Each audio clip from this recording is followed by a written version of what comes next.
Hello, 7th, and welcome back. This is Soul Study 7 lesson for Tuesday, the 21st of April.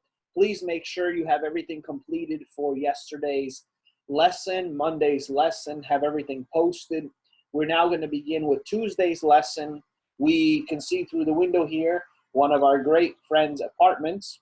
We hope they're doing well, and we hope you are doing well too. So what we'd like to do is continue where we were last time. So we're going to continue on our President Andrew Jackson unit. We're going to dive into great detail. What I like to do is continue the notes where we left off. Please make sure you're listening carefully. Add more details there, okay? And I'll explain both parts for today's lesson. Well, let's go to exactly where we left off, where Andrew Jackson wins the election of 1828. I'll go ahead and share my screen so you can follow along. Okay, so let's go right where we were last time. So Andrew Jackson wins this election. This is a image to show you. It was just a very joyous, which turned to very ruckus celebration in the White House. So you know how today there's so many regulations everywhere, but especially the White House. Well, so many people went to the White House. You got to imagine how different times were then. So many people went literally into the White House to celebrate this great victory that Andrew Jackson needs to leave because it's almost not safe. People are celebrating. They're excited. They're ready for this new beginning for the nation. But Andrew Jackson ends up leaving because it's really unsafe the way these people are behaving and celebrating at a very high level. Because Jackson was able to win this election easily, okay? Able to win this easily. And supporters, which were labeled as the common people, he was supposed to be the new president. He's going to be the new president, and he's supposed to be the president of the common people. So these common people went to the White House to celebrate. What do we mean by common people? Well, if you want to follow along, guys, 309 in the text is where we're going to begin. By common people, they meant white people who worked for a living, and that included farmers and city workers, okay? For the first time, the politics of the common people were seen as important. So how did Andrew Jackson go from the frontier to the White House on the left? How did Andrew Jackson go from the frontier to the White House? Andrew Jackson was born, if you want to follow along, 309 again, you can see. He was born in a log cabin on the frontier. When we think of log cabin, we normally think of Abraham Lincoln. We can't forget Andrew Jackson was born in a log cabin as well. His parents had left Ireland to settle in the Carolinas, and both of his parents died before he was 15 years old. So he had to grow up pretty quickly, so pretty traumatic situation early on for him. He was, he always presented himself very lean, very tall, but also very strong. He was a strong fighter, and he wanted to show this toughness. He wanted to show this strength. And we know that he wanted to show this strength early on to show that he can go through these difficult times and overcome them. But we know that this strength is going to be seen in, think of the War of 1812, okay? Think of situations the U.S. was in. He always presents himself in a way where he's not intimidated.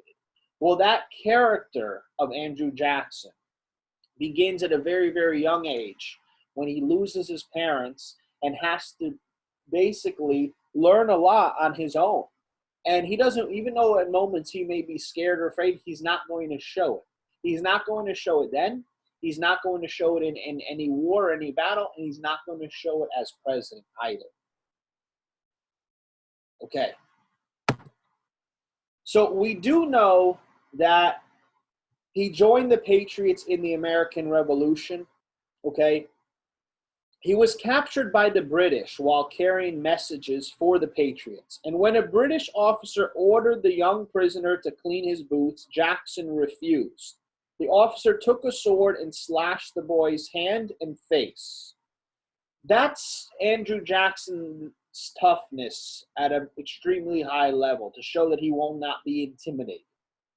So you're going to see a big paragraph here, but you could break this down however you like to.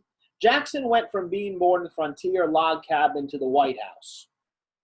He became famous by winning the Battle of New Orleans. You may remember the Battle of New Orleans, okay, the War of 1812. He led Americans to a major victory over the British during this Battle of New Orleans. You may want to underline it as well, like I did. He was also known for his great leadership during the Creek War. Okay, we remember that anytime there was any tension with natives and Andrew Jackson was involved, right? We normally see Andrew Jackson's reaction, we may look at it today, to be really over the top. Because if you think, guys, a group of Creeks were angered in part by white settlers moving onto their land. So they began to attack the settlers. The Creeks massacred at least 250 people, including soldiers and their families. Okay? The location would be present-day Alabama. Commanding an army sent to stop attacks. And Jackson's victory at Horseshoe Bend forced the Creeks to give up vast amount of land in what are now both Georgia and Alabama. So we see Jackson as one who's not going to be intimidated, but one who, if he retaliates, he's going to retaliate with full force. So eventually this leads him to be popular with the common man. His moving up the ranks becomes very popular with the common man. He lost the election of 1824 due to what we know as the corrupt bargain. I hope you're all familiar with the corrupt bargain. We reflected on it last time. We had a video clip as well.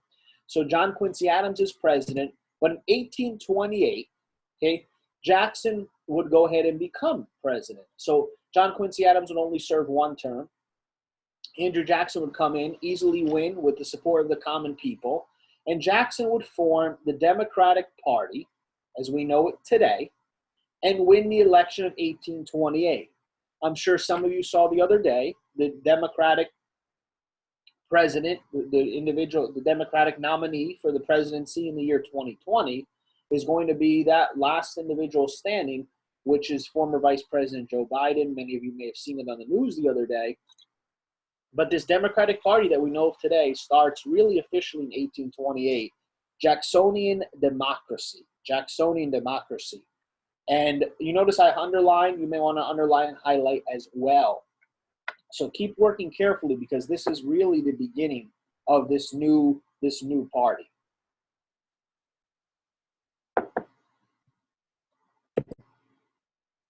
Okay. Here are some different viewpoints. You can jot these down. You don't necessarily have to. I hate Jackson because my interests were represented until he became president. Those are individuals who you can see there who may be more sophisticated, higher class individuals who felt their interests were represented for many years. And here's your common person, common man. I love Jackson because he doesn't trust the rich just like me. So you have one individual who represents the high class, the rich, and you have another who represents the common person. Jackson was elected in 1828. You can follow along in 311. Largely because white men without property could now vote. Okay? This would have been a whole different ball game if white men without property still couldn't vote. But he drew much support from these people because they saw him as that common person. He promised, though, Andrew Jackson knew really who he needed to be speaking to. He needed to be speaking to the common people of the United States. Again, I say common based on the way it's presented in the material and in history. In return, he promised to help less wealthy white men. especially small farmers on the western frontier. So he's saying, if you get me into office, I'll help you. I'll give you a voice. You can see the individual right here on the right, giving you a voice. It's the spread of political power to more people. Political power to more people who generally didn't have a voice before. That is going to be known as Jacksonian democracy. Okay, on the left-hand side, please write this question down. How did Jackson's spoil system change the way the government works? How did Jackson's spoil system change the way the government works? The spoil system, okay, the spoil system is giving your political allies appointments when you are elected, giving people who support you jobs if you are elected.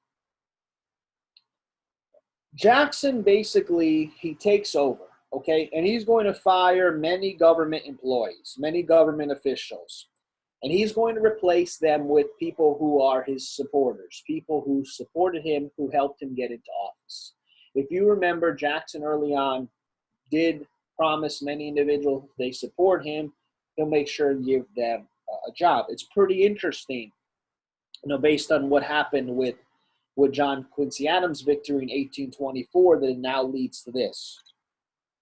Most other presidents did do the same. Okay, you might have said, Mr. Ray, I remember some other presidents giving their supporters some positions before, and you're going to see that continue. But Jackson's going to do this on a much, much grander scale that's really going to impact, and in many ways, I don't want to say tarnish, but in many ways, tarnish his administration and their credibility. The spoil system is giving people who support you a job, okay? People who support you a job. This is a political cartoon from the time period, okay? Let's take a look on the right. If we were in class, I would say, what do you see here on the right? And let's take a look at what we do see, okay? So what we see here, guys, is Jackson riding on a pig.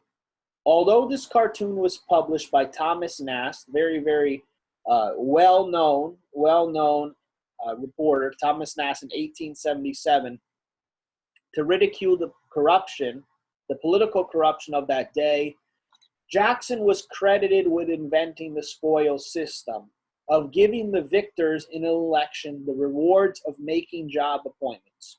So he's the victor. He's the new president. He's going to make job appointments, okay? So how does this cartoon criticize the spoil system?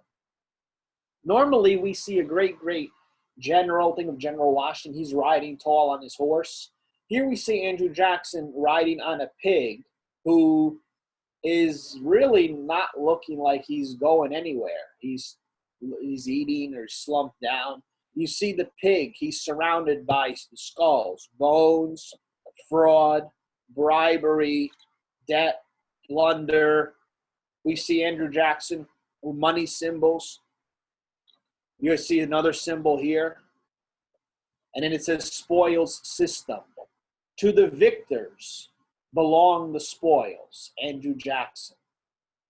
It's not making him look great. This is not painting Jackson in a great light as a great, great hero, speaking for American interest. It's making him look pretty weak. It's mocking him, mocking his strength. What he's doing is he's not looking at individuals who can do the best for the nation, but he's saying, okay, you supported me, so I'm gonna go ahead and give government jobs to ordinary men, okay, who he believed would prevent a small group of wealthy men from controlling the government. So he says that we don't want a small group of wealthy men from controlling the government. We're going to go ahead and give these jobs to individuals who we believe could speak for the common people. So he's filling in these jobs. This becomes known as the spoils system. Okay, spoils system is going to be something we will know for a while, okay? We're going to see this continue. We're going to go ahead and learn more about Jackson in the days to come. Okay? And I want you to think about this. You don't necessarily need to jot this down, but I want you to think about this here. How might Andrew Jackson and the common man be responsible for these license plates? Well, take a look at the license plates. Oklahoma. Mr. They all say Oklahoma. Yeah, they all say Oklahoma. I see that. Well, take a look a little bit deeper. There's many Native American tribes here. What's going to happen? The common person will rise to power, so to say. So what is going to happen to continue the strength of the nation? What impact is it going to have? What I'd like you to do is know that this set of notes is concluded. This set of notes is concluded. You could staple them together. If you're typing them and you want to print them, by all means, you can always save them.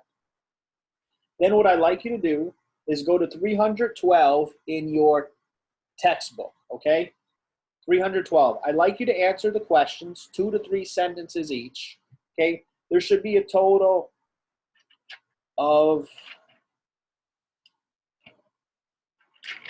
let's see, 2, 3, 4, 5, 10 questions, okay? So reread the chapter 6.1. Leave space, guys, to write in your corrections. There should be a total of 10 questions for you to go ahead and answer. A crucial, essential part of history. Post the notes, post the questions. Let me know if you have any questions, and we will continue. Until next time, we will see you right here. Take care.